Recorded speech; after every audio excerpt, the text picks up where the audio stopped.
Whispers in the winter wind. Hollow Creek lay nestled in the valley's embrace, a forgotten bauble of a town where houses huddled for warmth against the encroaching wilderness. A frozen vein, the creek that gave the town its name, bisected it, mirroring the frigid apprehension gripping its inhabitants. The wind, a raspy scourge, clawed at any bare skin, carrying the tang of hearth fires and an undertone of something more sinister, distrust. The townsfolk, resilient yet clannish, adhered to the rigid structure of habit and heritage. They cultivated fields, bartered wares, and assessed each other with the same unwavering measure. Their lives unfolded predictably, dictated by the march of seasons and the pulse of the earth, until this year. Winter descended with a ferocity unseen in living memory. Snowstorms raged relentlessly, entombing dwellings beneath colossal drifts. The creek solidified weeks ahead of schedule, imprisoning its finned inhabitants in frozen catacombs. Livestock fell ill, and root cellars, typically overflowing with provisions, remained stubbornly depleted. Fear, insidious as ivy, had sunk roots in Hollow Creek, its tendrils constricting around Martha Bellwether. Martha, a young widow, resided on the outskirts, tending the modest farm she and her departed husband had painstakingly built. Her womb swelled with nascent life, conceived in affection yet now overshadowed by whispers and veiled accusations. She was an outsider, not by birthright, but by circumstance. Her husband, Thomas, had been a newcomer himself, lured to Hollow Creek by promises of fertile land and a tranquil existence. His demise, a swift, inexplicable illness the previous spring, had left Martha vulnerable, a solitary sapling exposed to winter's fury. She emerged from her humble abode, her breath blooming in the frigid air. The wind buffeted her, snatching at her shawl as she trudged toward the chicken coop. The hens, usually a cacophony of clucking anticipation, huddled together, plumage ruffled. Martha dispensed the feed, her mittened hands almost devoid of sensation. She caught the assessing gazes of the few townsfolk traversing the road, their countenances etched with disapproval. This she had grown accustomed to. The murmurs had begun weeks prior, subtle at first, then gaining volume, becoming more condemnatory. "Unnatural, wouldn't you say?" she'd overheard Mrs. Gable remark to her neighbor outside the general store. "This winter, it's as if the very land is rejecting something." Martha knew the target of their insinuation, her unborn child conceived out of wedlock according to the gossip mill, a supposed malediction upon the community, her presence somehow culpable for their hardships. Later that evening, the wind keened like a banshee as the town council convened within the antiquated schoolhouse. The atmosphere was thick with pipe smoke and apprehension. Mayor Thompson, a portly man whose brow was perpetually etched with concern, rapped his gavel, attempting to restore decorum. Gentlemen, please. We must maintain order. Panic benefits no one." But panic was precisely what fermented in the air. "Mayor, we cannot disregard the facts," Silas, the blacksmith, declared, his voice roughened by worry. "The creek is frozen solid, the crops are failing, and the livestock are perishing. This is no ordinary winter." "We have weathered harsh winters before, Silas," Mayor Thompson countered, his voice lacking conviction. "Never like this," interjected Mr. Abernathy, the schoolteacher, his tone, usually measured, now laced with trepidation. "There is something unnatural about it." A ripple of unease coursed through the room. Almost instinctively, all eyes turned toward the window as if anticipating the source of their misfortune to materialize from the darkness. "And what remedy do you propose, Abernathy?" the mayor inquired, his voice tinged with sarcasm. Abernathy hesitated, then cleared his throat. "Well, some are suggesting that perhaps we must examine the root of this affliction." "Affliction?" Mayor Thompson scoffed. "You depict it as if we are cursed. Are we not?" Silas challenged, his eyes narrowed. "A woman unwed and with child dwelling among us, bringing ill fortune in her wake." Silence descended upon the room. Martha's name lingered in the air, unspoken yet weighty. Mayor Thompson shifted uncomfortably. He had known Martha's late husband, considering Thomas a decent man despite his outsider status. But the pressure from the populace was escalating, and he understood he could not ignore it indefinitely. "Now, Silas, let us not leap to conclusions," he implored, striving to sound judicious. "Martha has committed no transgression. Has she not?" A voice boomed from the rear of the room. It was Jedediah, a farmer renowned for his obstinacy and his deep-seated aversion to novelty. "She has brought dishonor upon this community. And now this unnatural winter, it is a sign, I tell you, a sign." The murmurs intensified, growing more insistent. The air in the room crackled with mistrust and dread. Mayor Thompson recognized he was losing his grip on the situation. All right, he conceded, raising his hands. "We need to deliberate on this. We cannot simply accuse individuals without substantiation." What substantiation do you require? Jedediah demanded. Look around you, Mayor. The evidence lies in the frozen earth, in the vacant barns, in the terror etched upon our children's faces. Mayor Thompson sighed. He understood he had to act, to placate the community, to quell the swelling tide of panic. But how? He gazed out the window at the swirling snow, at the darkness that seemed to encroach upon Hollow Creek. He thought of Martha, alone in her farmhouse, carrying her child, bearing the burden of their collective anxieties. A knot of guilt constricted his stomach. "We will speak with her," he stated finally, his voice muted. "We will inquire if there is anything she can do to ameliorate this situation." It was a feeble compromise, he knew, but it was the best he could offer. For the moment, the whispers carried on the winter wind, however, suggested that for Martha Bellwether, events would soon deteriorate exponentially. Accusations in the night. The wind, a shrieking harpy, battered Martha's humble abode. The icy blast mirrored the disquiet Sarah Miller wrestled with as she traversed the snow-choked woods. Her shawl offered scant comfort against the biting air that knifed into her lungs. Defying the town's disapproval, she pressed on, driven by concern for Martha's isolated vulnerability. Reaching the cottage, Sarah tapped lightly. Martha revealed a countenance creased with apprehension. Lamplight, wavering and dim, painted elongated shadows across the room, emphasizing her advanced pregnancy. "Martha," Sarah whispered, quickly stepping inside. "You must be cautious. The rumors, they're escalating." Martha's posture sagged with defeat. "I know. I endure pointed stares at the well, whispered judgments. They're claiming you've cursed us with this relentless winter." Sarah loathed the accusation, each utterance a profound betrayal. Martha's eyes widened, brimming with unshed tears. "But I haven't done anything." "I know, darling, I know. But fear breeds monsters. Mayor Thompson is convening a town meeting tonight. I overheard certain council members. They intend to indict you." "Indict me for what?" Martha queried, her voice barely audible. "Witchcraft." The term resonated ominously, thick with impending doom. Sarah clasped Martha's frigid hand. "You have to flee, Martha. Before they come, let me gather some essentials." Martha shook her head, her gaze fastened to the worn floorboards. "Where would I go? In this tempest? I am without refuge. Anywhere is preferable to this. Please, Martha, for the sake of your child." A glimmer of determination ignited within Martha's gaze. She offered a slow nod. "Very well, Sarah. I accept your aid." While Sarah assisted Martha in collecting meager belongings, the distant peal of the town bell reverberated through the trees, an urgent summons to the square. Mayor Thompson, a corpulent figure swaddled in furs, stood upon a makeshift dais. The townsfolk clustered before him, their faces etched with grim determination, illuminated by wavering torchlight. The atmosphere pulsed with anticipation. "Friends," Thompson began, his voice resonating across the expanse. "We grapple with tribulations unseen in our collective memory. This unending winter has spawned disease, starvation, and despair. We must confront the underlying cause."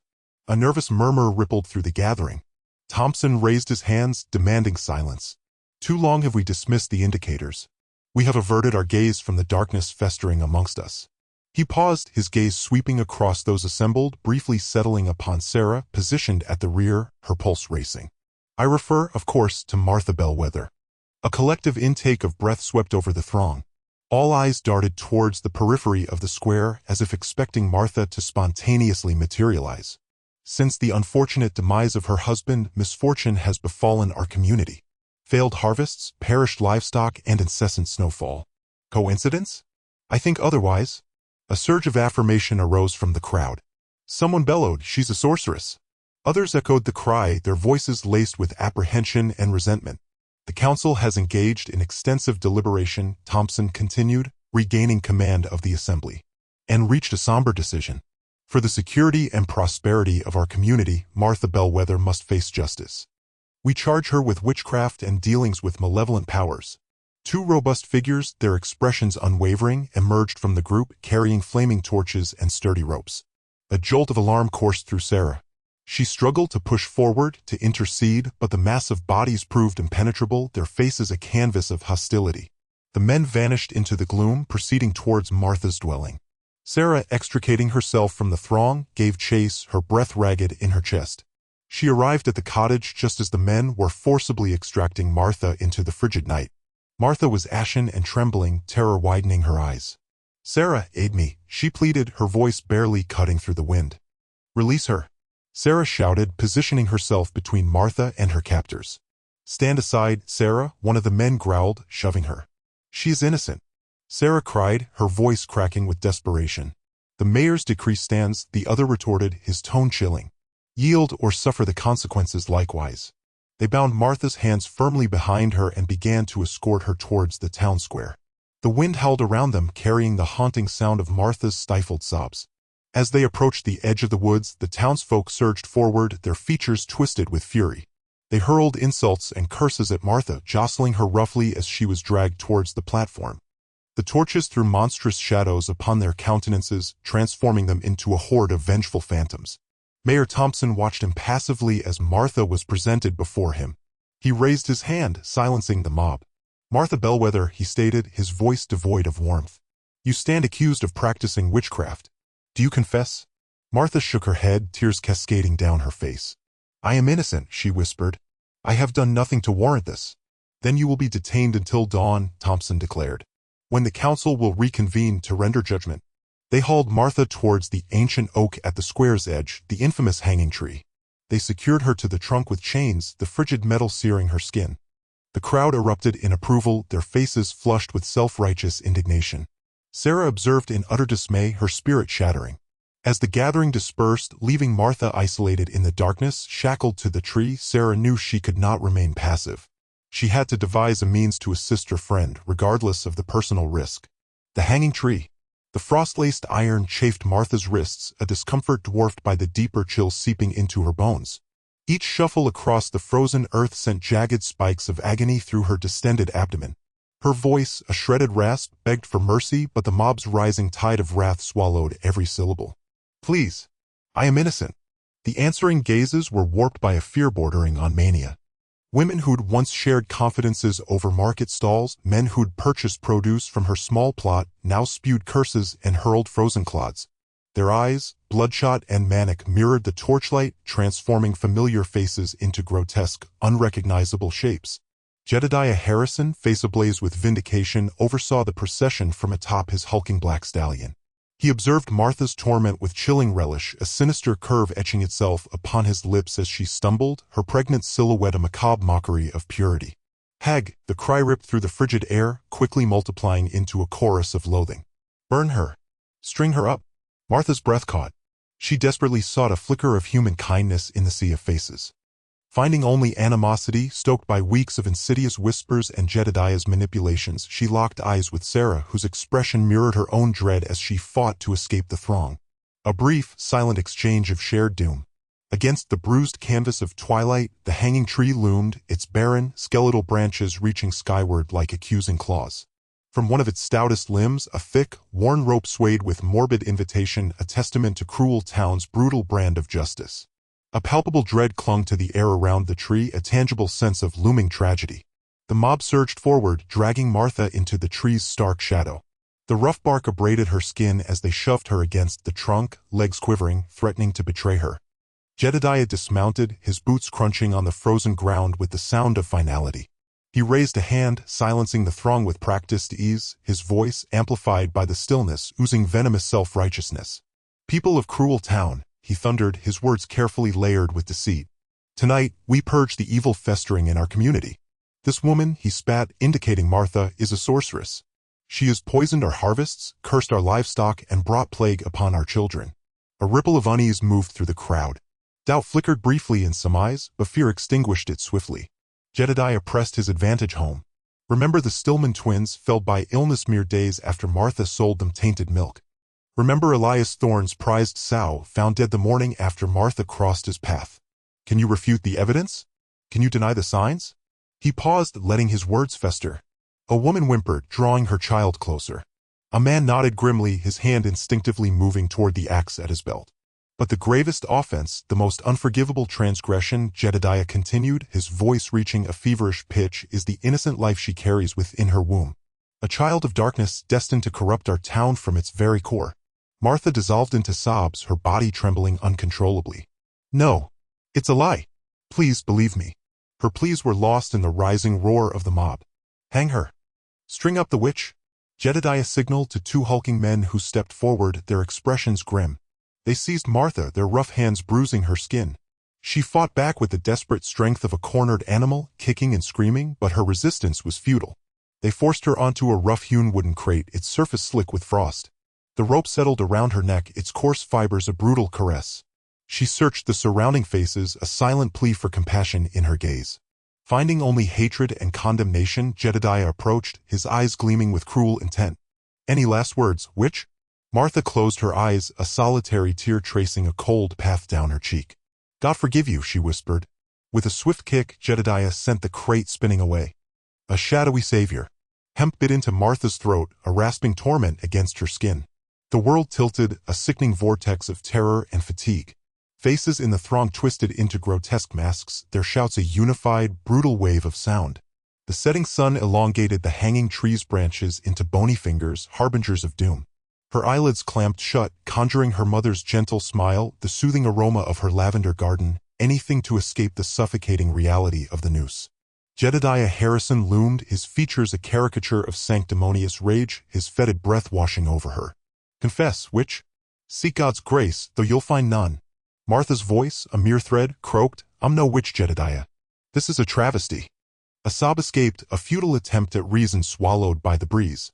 Hemlock, the town's taciturn executioner, his face etched with the harsh lines of age and disapproval, cinched the knot tighter beneath her ear.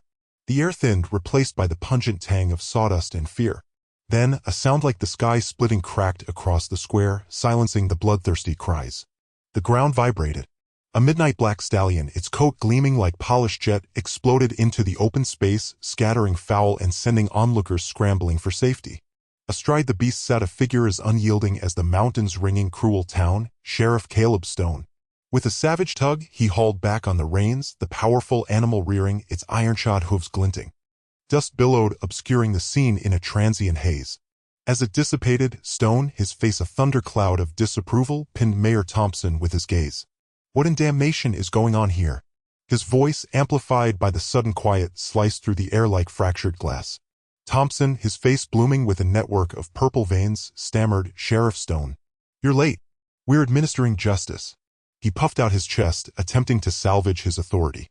"This woman has been judged guilty of witchcraft by this very town." Stone dismounted, his movements economical and deliberate. Ignoring the mayor, his gaze locked onto Martha. He saw the raw terror twisting her features, the stark contrast between her youth and the brutal finality of the rope. A fleeting shadow of what might have been sympathy flickered across his granite-hewn face, quickly extinguished by his customary mask of stoicism. He leveled his gaze at Thompson, his tone a dangerous rumble. "Justice? Justice is blind, Mayor, not witless. I see a woman about to be murdered on flimsy charges fueled by a mob. Where is the evidence presented? Where is the formal charge? Where is any semblance of justice in this farce?" Thompson wrung his hands, his pompous facade crumbling. "The evidence is plain to see, Sheriff. The ruined harvests, the sickly animals, the unnatural tempests. All evidence of her wicked influence. Evidence." Stone spat the word. "Superstition and hysteria, nothing more. I want proof." Something tangible beyond whispers and accusations driven by Jedediah Harrison's petty grudges. He fixed Jedediah with a withering stare, causing the man to shrink back. "This decision rests with the town," Thompson insisted, his voice losing its conviction. "I am the mayor, my word is law." "Your word ends where the law begins, Thompson. And the law demands justification, not pronouncements. Cut her down." Stone's hand hovered near the butt of his revolver, a silent, potent threat. A murmur rippled through the crowd, their bloodlust momentarily subdued by the sheriff's unwavering resolve. Hemlock hesitated, his gnarled hands trembling, his gaze darting between Thompson's fading dominance and Stone's undeniable power. "Now, Hemlock," Stone's voice resonated, "hard as the mountains, or I'll be doing it myself, and you can join her on that scaffold." The old man, defeated, fumbled with the knot, his face a study in simmering resentment. As the rope slackened, Martha gasped, her body racked with tremors. Stone remained fixed on the crowd, his jaw tight, his presence a bastion against their collective madness. The air hung heavy with unease, thick with unanswered questions. A reprieve had been granted, but its duration remained uncertain. Unraveling the lies. Even as the dust devils danced over the scene of the botched execution, Sheriff Stone, a muscle twitching in his jaw, herded Mayor Thompson and the remaining council members into the stifling confines of the town hall. Inside, a palpable dread thickened the air, punctuated by unspoken indictments. A solitary lamp cast elongated, restless shapes on the walls, accentuating the worry lines scored into the councilmen's faces. "Gentlemen," Stone's voice was a low rumble, menacingly calm, "I need a comprehensive account. Every detail culminating in this charade. Starting with the charges levied against Martha Bellwether." The mayor, his complexion blotchy and inflamed, sputtered, "Sheriff, we acted with the town's well-being at heart." The evidence, Stone's fist slammed onto the table with a resounding thud, causing the inkwell to jump and silencing Thompson mid-protest. Evidence? All I witnessed was conjecture and ignorance dressed up as righteousness. Now give me the unvarnished truth, or you'll be facing a judgment far harsher than anything this council can deliver. The ensuing hour was a painstaking excavation of their flimsy pretexts, each excuse more threadbare than the last. Blighted fields, ailing livestock, Mrs. Abernathy's relentless cough, each misfortune handily attributed to Martha's alleged sorcery. Stone drilled them, demanding substantiation, and invariably their claims dissolved under the force of his interrogation. It became starkly apparent that the accusations were fueled by personal animosities and the virulent influence of one Jedediah Harrison. Emerging from the council chamber, he found Sarah Miller awaiting him, her face etched with anxiety. Her eyes, swollen and bloodshot, flickered between hope and apprehension. "Sheriff," she whispered, her voice barely audible, "thank you for what you're doing. Martha doesn't deserve any of this." Stone scrutinized her, his gaze unwavering. "I need the truth, Sarah. Everything you know." She hesitated, darting glances around. "People are scared, Sheriff. Jedediah Harrison wields considerable power. But Martha, she's always been kind, helpful. Perhaps reclusive, but she's never intentionally harmed anyone." "What about the allegations concerning her mother?" Stone inquired, recalling snippets of gossip. Sarah's face lost its color. "Old folklore, tall tales? Her mother was unique, knowledgeable about herbs, about healing the natural way. Ignorance bred whispers. But Martha, she's nothing like that." She then detailed Jedediah Harrison's relentless antagonism towards Martha, stemming from a bygone land dispute and the petty jealousies harbored by others who resented Martha's independent spirit and self-reliance. She spoke of hushed conversations, sidelong looks, and the insidious undercurrent of suspicion Harrison had so meticulously cultivated. Stone absorbed every word, his expression unreadable. "Thank you, Sarah. Your bravery is invaluable." He knew with a certainty that resonated deep within him that Martha was blameless. Now, the challenge lay in proving it and shielding her from a community consumed by fear and irrationality. He walked towards the jail, the cloying scent of damp stone and despair clinging to the air. Martha was huddled in the corner of her cell, her features gaunt, her pregnant form a stark reminder of the life she carried. She looked up as Stone approached, her eyes holding a mixture of weary surrender and a fragile flicker of hope. "Sheriff," she rasped, her voice strained. Stone unlocked the cell and entered. He pulled up the stool and sat, meeting her gaze squarely. "Martha," he said, his tone gentler now, "I know you're innocent and I intend to prove it. But I need your complete candor. Hold nothing back." Martha stared at him, a blend of skepticism and burgeoning hope in her eyes. "But why assist me? Everyone else, they readily believe." "I believe in the law, Martha, and the law demands justice, not capitulation to primal fears. Tell me everything." And so Martha began to speak, her voice trembling initially but gaining strength as she unspooled the events leading up to her arrest. She recounted Jedediah Harrison's unyielding persecution, the fabricated claims, and the looming sense of foreboding that had shadowed her days. As she spoke, Stone listened intently, fitting together the fragments of truth, dismantling the edifice of lies that had been constructed around her. Stepping from the cell, he felt a surge of righteous anger, a burning determination to reveal the truth and hold the perpetrators accountable. The path ahead was fraught with obstacles, but his resolve remained unshaken. He would not permit an innocent woman to be offered as a sacrifice on the altar of superstition and fear. The deceit had been unleashed, but now it was time for veracity to prevail. The town bell chimed, marking the late hour as he stepped back out into the enveloping darkness. Harrison's greed. Sheriff Stone felt the grit of dust under his fingernails as he sifted through the town council's records. The air in the council chamber was thick with the scent of old paper and decay, a fitting aroma for the rot he was unearthing. Hours he'd spent demanding access, brushing aside their feeble protests with the cold steel of his authority.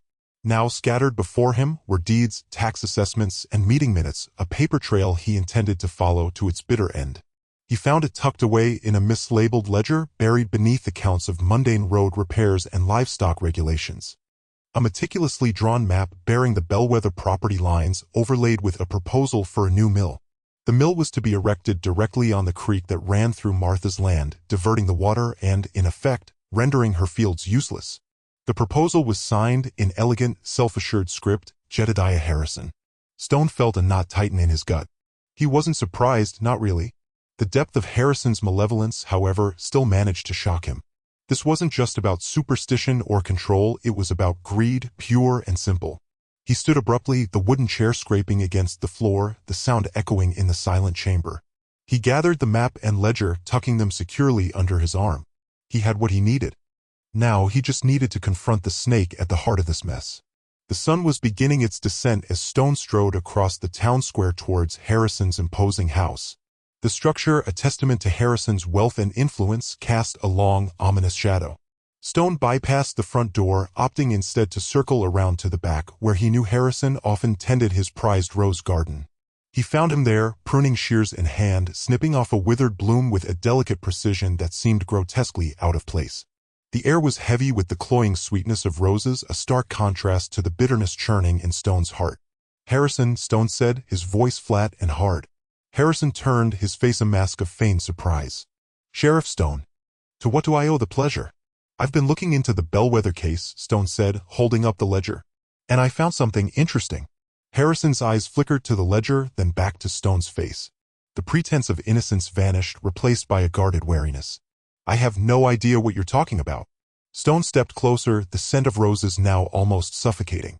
"This map, the mill, all designed to steal Martha Bellwether's land. Seems the accusations of witchcraft were just a convenient way to get her out of the picture." Harrison chuckled, a dry, humorless sound. "Accusations based on fact, Sheriff. The woman is a danger to this town." "A danger to your pocketbook, you mean?" Stone countered, his voice rising. "You orchestrated this, Harrison. You manipulated the town council, fueled their fears, all so you could get your hands on her land." Harrison's face darkened. "You have no proof." "Don't I?" Stone challenged, producing the map. "Your signature is right here. And I have witnesses willing to testify to your long-standing animosity towards the Bellwether family." "Animosity?" Harrison scoffed. "The Bellwethers were always trouble. Lazy, shiftless. They never contributed anything to this town. Except the land that your grandfather tried to swindle from them 50 years ago," Stone retorted, surprising Harrison. "I spoke with Mrs. Abernathy. She remembers the whole sordid affair. How your grandfather tried to claim the Bellwether's water rights, how Old Man Bellwether fought him tooth and nail. Seems history has a way of repeating itself, doesn't it?" Harrison's jaw tightened. He tossed the pruning shears onto the ground, the metallic clang punctuating the silence. "This is none of your concern, Sheriff. Stay out of it." "It is my concern when you use lies and manipulation to condemn an innocent woman," Stone said, his gaze unwavering. "I swore an oath to uphold the law, Harrison, and that's exactly what I intend to do. Martha Bellwether will be freed, and you will answer for your crimes." Harrison stared at him, his eyes burning with a cold fury. "You think you can stand against me, Sheriff? Against the will of this town?" "I don't care about the will of this town when it's twisted by greed and fear," Stone replied, his hand instinctively resting on the butt of his pistol. "I care about justice. And justice will be served." He turned and walked away, leaving Harrison standing alone in his rose garden, the setting sun casting long, distorted shadows around him. The air, once sweet and fragrant, now seemed heavy with the promise of a storm. A brother's locket. The town square buzzed with morbid anticipation. Sheriff Stone, his face a granite mask, pushed through the assembled crowd, Harrison's men forming a wall of resistance. They were farmers and shopkeepers, men he'd known his whole life, now hardened by blind faith and the promise of reward. "Stand aside," Stone commanded, his voice carrying the weight of his office. "I have a warrant for Jedediah Harrison's arrest." A murmur rippled through the crowd. Jedediah Harrison, flanked by two particularly burly men, stepped forward, his face a tapestry of rage and disbelief. "You dare, Caleb? You dare accuse me? This woman is a witch poisoning our town." Stone ignored him, his gaze fixed on the men barring his path. "This isn't about witchcraft. This is about theft, conspiracy, and attempted murder. Stand down or you'll be complicit." He reached for the revolver at his hip, the metallic click echoing in the sudden hush. The men hesitated. They were used to following Harrison's lead, but the sheriff's unwavering resolve gave them pause. One by one, they reluctantly stepped aside, creating a narrow path. Stone advanced on Harrison, the crowd parting before him like the Red Sea. Jedediah Harrison, you are under arrest for conspiracy to commit theft, fraud, and attempted murder. He held out the warrant, the parchment trembling slightly in his hand. Harrison sneered. This is absurd. Based on what? The ramblings of a pregnant criminal. He spat on the ground near Martha's feet, chained to the rough-hewn post at the center of the square. Martha, pale and drawn, met Stone's gaze, a flicker of hope in her eyes. She'd been silent since being dragged from her cell, her spirit seemingly crushed. Based on evidence, Jedediah. Evidence you foolishly signed your name to, Stone retorted, grabbing Harrison's wrist to slap the iron cuffs on him. Harrison struggled, his face contorted with fury. You'll regret this, Caleb. This town will regret this. You're siding with a demon. As Stone wrestled Harrison toward the jail, one of Harrison's lackeys, a wiry man named Elias, surged forward, shoving Stone from the side. The sudden impact sent Stone stumbling, knocking into Martha's post. The force of the impact dislodged something from her neck. A delicate silver locket hidden beneath her tattered dress swung free, the chain snapping. It arced through the air and landed at Stone's feet, popping open upon impact with the hard-packed earth. Stone barely registered the locket amidst the chaos. He was focused on regaining his balance and subduing Harrison, who was now bellowing like a wounded bull. But something caught his eye. A glint of gold within the open locket. He glanced down, his heart seizing in his chest. The tiny portrait inside was faded and worn, but undeniably familiar. A young man, smiling, with a shock of unruly brown hair and the same determined set to his jaw that Stone saw every morning in the mirror. Thomas. His brother. A wave of dizziness washed over Stone. Thomas, who had vanished 20 years ago, presumed dead, lost to the wilderness. Thomas, whose memory haunted Stone's every waking moment. He knelt, his calloused fingers trembling as he picked up the locket. The silver was cold against his skin. He stared at the miniature portrait, his mind reeling. The shouting faded into a dull roar. Harrison's struggles became distant and unimportant. All that mattered was the face in the locket. The face of his brother. He looked up at Martha, chained and defeated. He saw not a witch, not a land-grab target, but a woman who held a piece of his past, a key to a mystery he thought he'd buried long ago. Where did you get this? He asked, his voice barely a whisper, the stoic mask finally cracking. Martha looked at him, confusion clouding her eyes. She followed his gaze to the locket in his hand. Recognition dawned, followed by a flicker of fear. Before she could answer, Harrison roared, "Don't tell him anything, you harlot. That locket is stolen property. She probably murdered him for it." Stone ignored Harrison's outburst, his eyes locked on Martha's. "Please," he pleaded, the word foreign on his tongue. "Tell me, who gave you this locket?" The crowd stilled, sensing the shift in Stone's demeanor. The animosity, the righteous anger, had vanished, replaced by a raw, vulnerable desperation. Martha hesitated, her lips trembling. The weight of the town's judgment, the fear for her unborn child, warred with the plea in the sheriff's eyes. Finally, she spoke, her voice hoarse but clear. "It was a gift from my husband." The truth revealed. The jail cell felt claustrophobic, thick with unspoken accusations that hung heavy in the stale air. Caleb Stone's fingers tightened around the silver locket, its metallic chill seeped into his skin. His stare, unwavering, locked onto Martha, who perched precariously on the cot's edge, her face a pale mask of defiance. "You claim your late husband gifted you this trinket?" Martha's Adam's apple bobbed as she fought to swallow. "Yes. Samuel Bellwether, wasn't it? A man of few words," they said. "A tiller of the soil." Caleb's tone was relentless. "He was," she murmured, her gaze fixed on the rough-hewn floorboards. Caleb cast the locket onto the table. The sharp report reverberated in the confined space. "That locket belonged to my brother, Martha. Thomas Stone. Gone these past 2 decades. A strangled gasp escaped her lips. I can't explain." Caleb leaned in, his knuckles bone-white as he braced himself against the table. "Then try. Tell me how an item bearing his very image, a keepsake he cherished since childhood, ended up around your neck, passed off as a gift from your deceased spouse." Martha's carefully constructed facade shattered. Tears gathered, distorting the already meager light into blurred pools. "It's the truth, I swear. Samuel, he presented it to me long before our wedding. Claimed it was a family heirloom." Caleb scoffed, a sound laced with disbelief and bitterness. "A falsehood, Martha. A flimsy one at that." He recalled a childhood memory. Thomas presenting the locket with boyish pride, promising eternal safekeeping. She recoiled from his harshness. "It isn't a lie. Samuel. Samuel wasn't the man everyone perceived. Her voice trembled, barely audible above the silence. He wasn't faithful in life. The implication resonated like a death knell. A chill, far deeper than the locket, snaked its way up Caleb's spine. He fought to maintain composure, projecting the detached demeanor of an officer of the law seeking justice. What are you suggesting, Martha? Her eyelids squeezed shut, a lone tear escaping its prison and carving a glistening path down her cheek. Samuel, he discovered me. After Thomas vanished. A dizzying wave crashed over Caleb. He clenched the table, struggling to remain upright.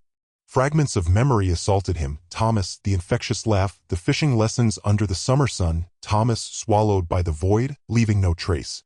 Tell me everything, Caleb pressed, his voice tight with suppressed emotion. Martha drew a ragged breath. It was the summer after he disappeared. I was alone, toiling in the fields, desperately trying to salvage my father's failing farm. Thomas arrived, seeking work. He was changed, subdued, but the essence of Thomas still lingered. Flashback, the sun was a relentless hammer against Martha's back as she wrestled with the stubborn earth. Straightening, she wiped the sweat from her brow and saw him standing at the periphery of the field. A stranger, yes, but with eyes that sparked a distant recognition. Eyes that reflected a compassion she hadn't witnessed in what seemed a lifetime. I'm Thomas, he announced, his voice a low murmur. Looking for employment. Martha hesitated, caught between her desperate need for help and a nagging sense of unease. I have little to offer, she admitted. He offered a fleeting smile, a ghost of the Thomas Stone Caleb remembered. I require little. Just a chance to earn my keep. Days bled into weeks. Thomas worked with unwavering dedication, his powerful hands breathing life back into the parched land. He was kind, thoughtful, quick to offer a word of encouragement or a helping hand. Martha found herself inexplicably drawn to him, captivated by his quiet strength and the sadness that haunted his eyes. One evening, as they shared the porch steps, bathed in the dying embers of the sunset, he captured her hand. Martha, he began, his voice thick with suppressed emotion. I've grown fond of you. Her heart skipped a beat. She had attempted to deny her feelings, to distance herself from him, but his touch ignited a flame she could no longer contain. And you, Thomas, she whispered. He drew her close, his lips tentatively meeting hers. It was a kiss born from loneliness and yearning, yet also a profound, undeniable connection. He presented her with the locket then, a token of his affection. And flashback, Martha's voice, fractured and raw, sliced through Caleb's reverie. We knew stolen happiness for a while. Then he left. Gone as quickly as he appeared. Caleb stared, comprehension dawning. And Samuel? Where does he figure into all of this? Samuel was tenacious, Martha replied, her voice laced with resentment. He surmised that I was with child by Thomas. He offered marriage security. Respectability for my child, which would give him a name. She gently placed a hand on her swollen abdomen.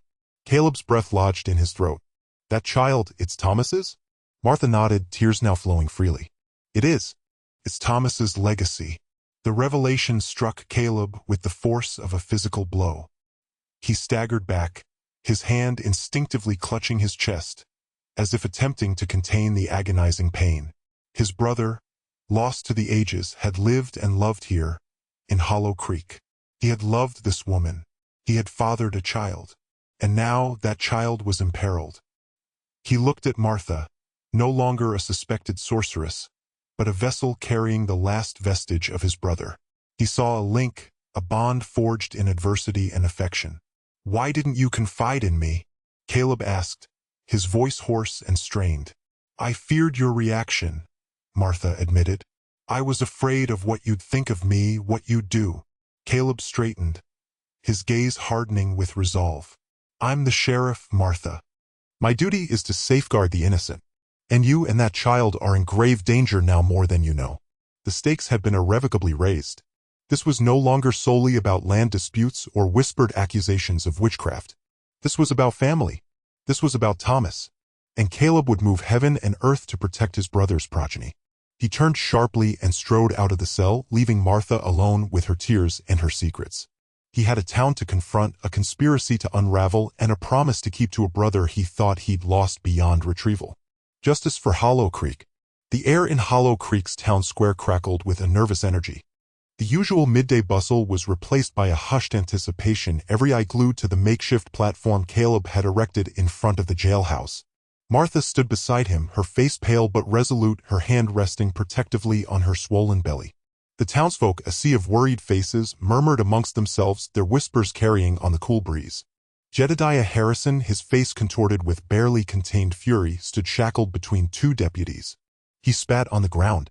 "This is a farce, Stone. A personal vendetta. You can't possibly believe this witch's lies." Caleb ignored him. His gaze swept over the crowd, his expression grim. "I understand there's been a great deal of unrest in Hollow Creek these past weeks," he began, his voice resonating with authority. "Accusations have been made, fear has taken root. But today we put an end to it. Today we seek justice. Justice for Martha Bellwether and justice for Hollow Creek."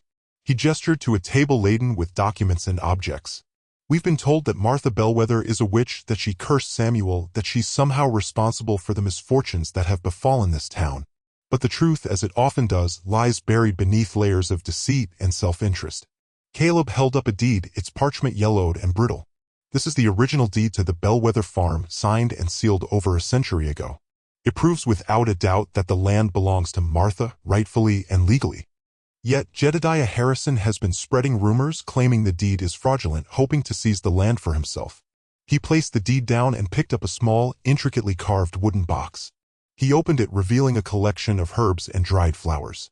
"These were found in Martha's garden. Jedediah Harrison claims they are ingredients for dark magic. I had them analyzed by an apothecary in Oakhaven. These are common medicinal herbs used for salves, teas, and treating common ailments. Rosemary for memory, lavender for sleep, chamomile for calming the nerves. Hardly the tools of a witch." A murmur rippled through the crowd. Some faces, previously etched with suspicion, began to soften. Harrison roared, straining against his shackles.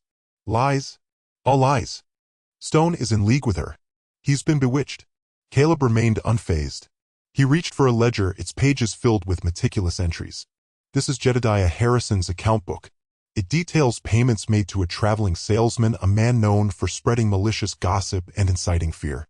These payments coincide perfectly with the rise in accusations against Martha Bellwether."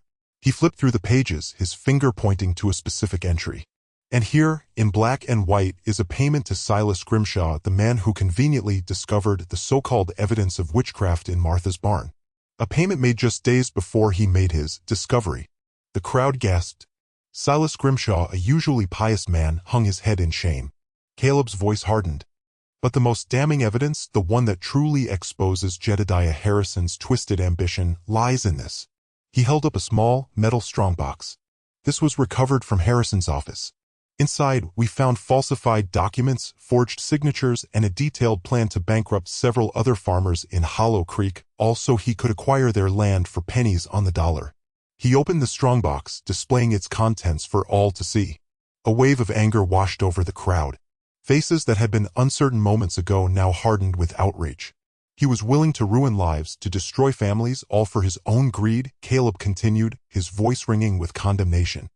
"He used fear and lies to manipulate you, to turn you against your neighbor, against an innocent woman carrying a child." A woman in the crowd, her face etched with guilt, stepped forward. I believed him. I thought she was a threat to my family." Others began to speak out, their voices filled with remorse and anger. "He told me her milk was cursed. He said her well was poisoned." The tide had turned. The crowd, once swayed by Harrison's lies, now saw him for what he was, a manipulative, greedy man who had preyed on their fears and insecurities. Harrison, his face now a mask of desperate fury, screamed, "You fools! You'll all regret this. I am Jedediah Harrison. I built this town. You nearly destroyed it," Caleb said, his voice cutting through Harrison's rant. He nodded to his deputies. "Take him away." As the deputies dragged Harrison towards the jail, the crowd erupted in a chorus of shouts and jeers. They surged forward, surrounding Martha, offering words of apology and support. The fear that had gripped Hollow Creek for so long began to dissipate, replaced by a sense of collective shame and a newfound determination to rebuild their community on a foundation of truth and justice. The air, once thick with suspicion, now carried the scent of hope, fragile but undeniable. A new beginning. The air carried the scent of fresh timber and upturned soil, a balm compared to the stifling miasma of fear that had plagued Hollow Creek. Martha, cradling her swollen belly, watched as villagers, their faces animated with purpose, hammered planks onto the skeletal frame of her barn. Children, released from the gloom Harrison had propagated, now darted after chickens, their joyful shrieks cutting through the clear autumn air. A scene she'd scarcely dared conjure days before. That morning, before the sounds of mending began, she discovered a small bouquet, asters and goldenrod bound with a faded blue ribbon, resting on her porch. A silent offering, a wordless apology from a community awakening from its long nightmare. Caleb stood nearby, the usual granite cast of his features softened, almost yielding a smile.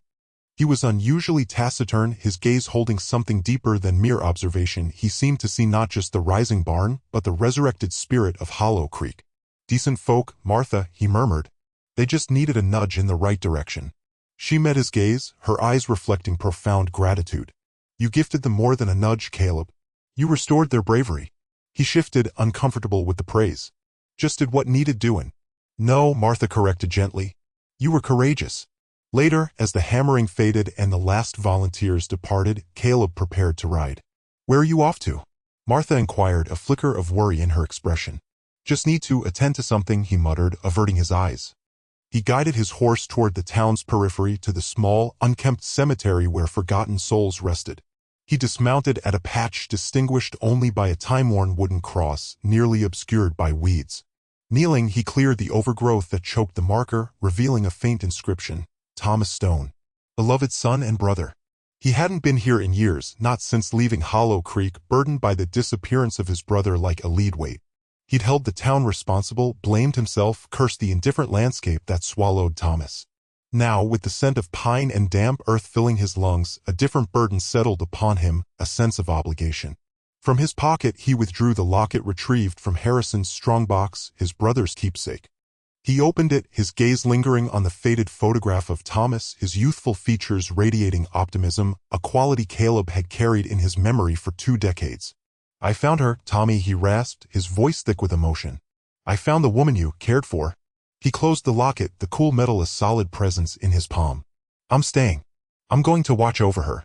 He rose, a renewed determination etched onto his features. He owed it to Thomas, to Martha, and perhaps finally to himself. As twilight descended, painting the sky in vibrant hues, Caleb returned to Martha's farm. She sat on the porch, gently rocking, her silhouette framed by the warm glow of a lantern. He settled beside her, the quiet comfortable, broken only by the chorus of crickets. "I was concerned," she confessed quietly. "I'm here," he responded, his voice firm. "I'm staying put." She turned to him, her eyes probing. "You don't have to, Caleb. Harrison's locked up. The town is safe now." He clasped her hand, his callous fingers warm around hers. "I know, but I want to." He paused, searching for the right phrasing. "This town, it's different now. And so am I." He glanced at the fields, bathed in pale moonlight. "I have some loose ends here." Martha squeezed his hand, understanding blossoming. "And what sort of loose ends are those, Sheriff?" He met her gaze, his eyes reflecting the lantern's light. "The kind that involve building a future." She smiled, a radiant smile that lit up her face. "A future, you say? That sounds like an awful lot of labor." "It will be," he concurred, "but I reckon we're equal to it." He looked at her, at the burgeoning life within her, and experienced a rush of hope he'd thought long extinguished. They sat in silence, watching the stars emerge. The air was crisp, but a warmth passed between them, a promise of something new, something resilient, something that had been buried for too long. The restoration of Hollow Creek had commenced, not just with boards and nails, but with trust and absolution, with hope and the potential of a fresh start.